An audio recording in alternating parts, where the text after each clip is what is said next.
मन की शांति। एक बार की बात है, एक समृद्ध राज्य का राजा जिसका नाम राजा आदित्य था। उसका राज्य धन धान्य से भरपूर था, प्रजा खुश थी और सब कुछ बिल्कुल सही चल रहा था। लेकिन फिर भी राजा अपने जीवन में बहुत दुखी रहता था। उसके पास राजमहल, धन धान्य सब कुछ होने के बाद भी उसे जीवन में खुशी महसूस नहीं होती थी। एक दिन उसने अपने विश्वसनीय मंत्री विदुर को बुलाया और विदुर से कहा, मेरे पास सब कुछ है, लेकिन फिर भी मैं अपने जीवन में सुख नहीं पा रहा हूँ। हर पल एक अजनबी दुख का एहसास होता है।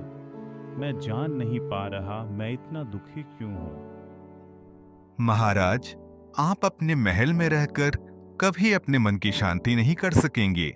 आपको अपने महल से निकलकर लोगों के बीच जाना पड़ेगा, उनके जीवन को देखना होगा, तब आपको अपने दुख का कारण समझ आएगा। राजा विदुर की बात से सहमत हुआ।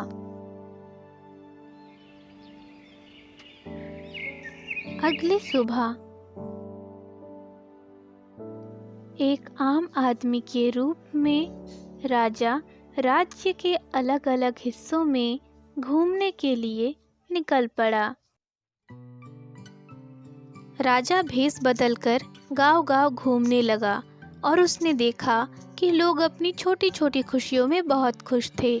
उसने खेतों में एक किसान देखा जो धूप में कड़ी मेहनत कर रहा था, पसीने से लथपथ था, पर फिर भी वह खुश था क्योंकि उसे उसके मेहनत का फल मिल रहा था। एक मोची अपनी दुकान में काम कर रहा था, वह भी बहुत खुश था क्योंकि उसे भी उसकी मेहनत का इनाम मिल रहा था। राजा कोने में खड़ा होकर यह सब कुछ देख रहा था। उसने एक दुकानदार को देखा जो अपने व्यवसाय से खुश था। सबको अपनी मेहनत का फल मिल रहा था, सब अपने जीवन को एक नई ऊर्जा के साथ जी रहे थे। उसके बाद राजा ने एक बहुत ही गरीब व्यक्ति को देखा जो कुछ ही दूर पर बैठा हुआ था।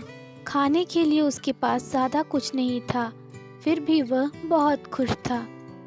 राजा उसे देखकर अचंभित हो गया और उसके पास गया। जाकर राजा ने उस आदमी से कहा, तुम्हारे पास खाने को भी इतना कम है, फिर भी तुम इतने खुश कैसे हो?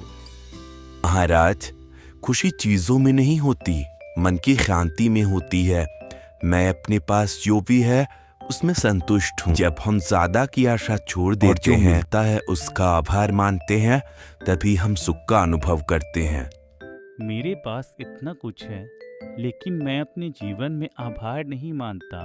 मैं हमेशा और ज्यादा की चाहत में अपनी खुशियाँ खो रहा हूँ। राजा वापस अपने महल आया और उसने अपनी जिंदगी को नए नजरिए से देखना शुरू किया। उसने अपनी धन, राज्य और ताकत का आभार मनाया। धीरे धीरे उसका दुखी मन शांत होने लगा।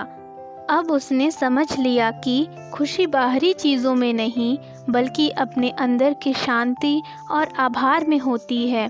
उस दिन के बाद राजा आदित्य अपने राज्य का सबसे संतुष्ट और समझदार राजा बन गया। उसने अपने प्रजा के लिए कई कार्य किए। लोग आज भी उस दुखी राजा की कहानी लोगों को सुनाते हैं। इस कहानी से हमें यह सीख मिलती है कि खुशी बाहरी चीज़ों में नहीं, बल्कि अपने अंदर की शांति और आभार मानने में होती है। Thanks for watching.